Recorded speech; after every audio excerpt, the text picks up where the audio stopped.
আসসালামু আলাইকুম। টাইনওয়াল ফ্যামিলির সবাইকে নতুন আরেকটি ব্লগ দেখার আমন্ত্রণ জানিয়ে শুরু করছি।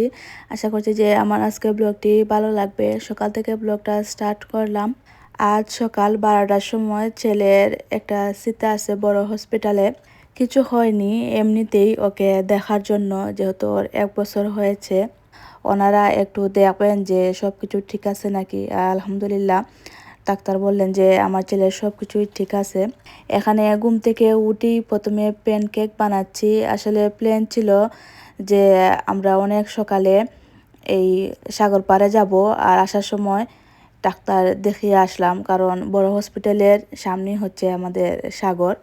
ঘুম থেকে উঠতে উঠতে লেট হয়ে গেছে, তো ভাবলাম যে 12টার সময় ডাক্তার দেখিয়ে আর পরে একটা সময় বসবো, কিন্তু বাহিরে এত গরম, আর তারপরে অনেক রোদ, যেহেতু সকাল টাইম, সেই কারণে রোদের তাপটা অনেক বেশি। বিকালে দেখা যায় যে একটু বাতাস দেয়, তেমন একটা গরম লাগে না।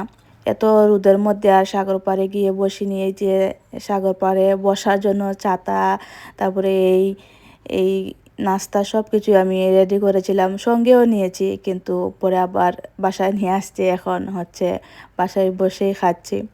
আজকে প্যানকেকগুলো ছোট ছোট করে বানিয়েছি, অনেক মজা হয়েছে। বড় প্যানকেক দেখা যায় যে খেয়ে শেষ করা যায় না, তেমন একটা টেস্ট পাওয়া যায় না। বাহির থেকে আস্তে আস্তে হচ্ছে হাজব্যান্ডের কাজেরও সময় হয়ে গেছে, উনি তাড়াহুড়া করে রেডি হয়ে কাজে চলে গেছেন।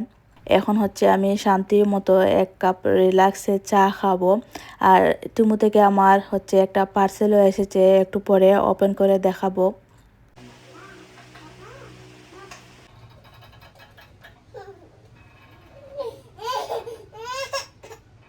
গরম লাগেনি? আটো খাই ঘুমাতে হবে। ছেলেটা অনেক সকালে ঘুম থেকে উঠেছে, তো ঘুমানোর জন্য হচ্ছে কান্নাকাটি করছিল। তো ওকে বললাম যে আমি চাটা জাল করেছি, খেয়ে নেই, তা নাহলে আবার ঠান্ডা হয়ে যাবে। এখন 3টা জিনিস ওপেন করে দেখাচ্ছি। এই 3টাই হচ্ছে টিমু আমাকে ফ্রিতে পাঠিয়েছে। এই ব্যাগের ডিজাইন, তারপরে কাপড়, সব কিছু হচ্ছে পারফেক্ট, আমার অনেক পছন্দ হয়েছে।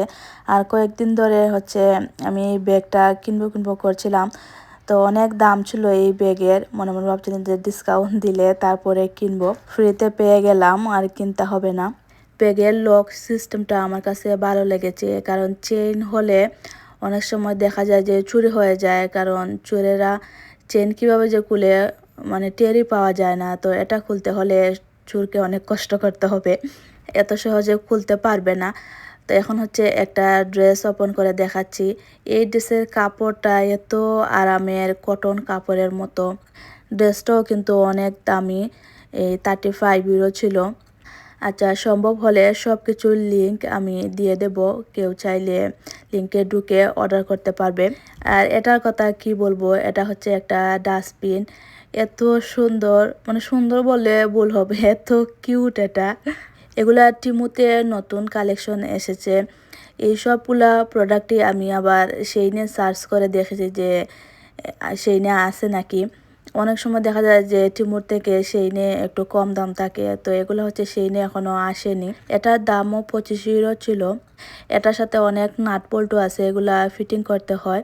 এটা দেখতে এত সুন্দর, যে কোনো জায়গায় রাখলে আনকমন একটা লুক দেবে। এটার মতো আরও একটা কিউট ডাস্টবিন 2 দিন পরে আসবে। এর সাথেই এই সব কিছুই পাঠিয়েছি, কিন্তু সেই ডাস্টবিনটা এখনও আসেনি। আসলে নেক্সট কোনো ভিডিওতে দেখাবো। ময়লা তো আর এমনি এটার ভিতরে ফেলা যাবে না, তো ব্যাগ টুকানোর জন্য সিস্টেম আছে, আমি একটা ব্যাগ লাগিয়ে দিয়েছি। আমার ছেলে মেয়ে তো এটা দেখে অনেক খুশি। আমদিন বারবার গিয়ে এটা খুলে। বাচ্চাদের ঘরে আমি বলবো এটা পারফেক্ট, ওরা ময়লা ফেলতে অনেক পছন্দ করবে, যেহেতু অনেক কিউট একটা জিনিস। তো বাহির থেকে আসার সময় আমি কিছু মাংস কিনে এনেছি, এগুলা গুছাই। তারপরে আমরিনের আব্বু যখন বিকালে আসবেন ভাত খাওয়ার জন্য, তখন মাছ কিনে আনবেন। আসলে মাছের শুরু তো, সেই কারণে দেখা যায় সব কিছুই শেষ হয়ে গিয়েছে। মাংসের বাজার গুছিয়ে আমি একটু রেস্ট করলাম। আমরিনের আব্বু বাজার করে এনেছেন, এই মাছগুলা ক্লিন করে নিয়েছি। সন্ধ্যা হয়ে যাচ্ছে, দুপুরে ভাতও খেয়ে নিয়েছি, সেটা আর দেখাইনি। এখানে অনেক ধরনের মাছ আছে, আর এই সব কিছু হচ্ছে আমার পছন্দের। বড় পুঁটি মাছ আর 2টা ইলিশ মাছ, আমাদের এখানে ইলিশ মাছের অনেক দাম। এই দুইটাই মনে করো তোমার 100 ইউরোর কাছাকাছি হয়ে গেছে। সব মাছ ক্লিন করে কেটে পানিটা জড়িয়ে নিয়েছি। এখন বক্সে ঢুকিয়ে ডিপ ফ্রিজে রেখে দেব। এভাবে মাছ রাখলে অনেক দিন পর্যন্ত ভালো থাকে। আর আমাদের এখানে তো মাছ ফ্রোজেন করা থাকে, মানে ফ্রিজ থেকে এনে আবার ফ্রিজে ঢুকিয়ে রাখা এটাই।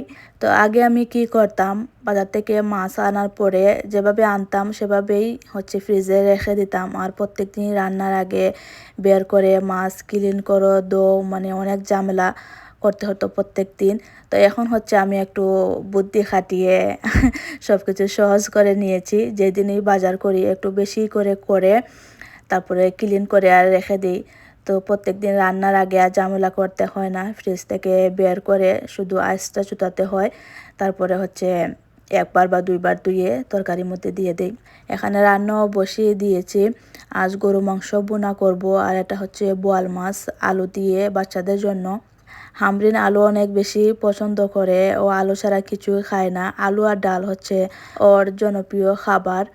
তো সব বক্সে ঢুকিয়ে এখন ফ্রিজে রেখে দিলাম। তো এভাবে বক্সে করে রাখলে দেখতেও সুন্দর লাগে।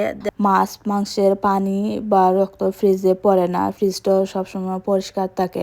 পলিথিনের ব্যাগে করে মাছ মাংস রাখলে দেখা যায় যে একটার উপরে আর একটা এলোমেলো, আর বের করার সময় অনেক কষ্ট হয় যেহেতু আইস হয়ে যায়। কিচেনের কাজ শেষ করে এখন আসলাম রুমে। রান্নাটা আর তেমন করে দেখাইনি, মানে তেমন কিছুই তো রান্না করিনি। আর এগুলো সিম্পল রান্না বান্না। তো এখন এই কিছু কাপড় ছিল শুকনা, সেগুলো বাস করছি। আর হাজব্যান্ডের কাজের শার্ট ইস্ত্রি করে রাখছি। আরও অনেক কাজ করেছি, সেগুলা রেকর্ড করিনি। গরমের মধ্যে আসলে কাজ করতে অনেক কষ্ট হয়, আর যখন রেকর্ড করি তখন আরও বিরক্তিকর লাগে। সেই কারণেই ইদানিং কম রেকর্ড করা হয় আর ছোটো ছোটো ব্লগ দিই। রুমটাও পরিষ্কার করে ঝাড়ু দিয়ে মুছে দিলাম। আর আমার আজকের ব্লগটা এই পর্যন্ত। দেখা হবে নেক্সট ব্লগে। সেই পর্যন্ত আল্লাহ হাফেজ।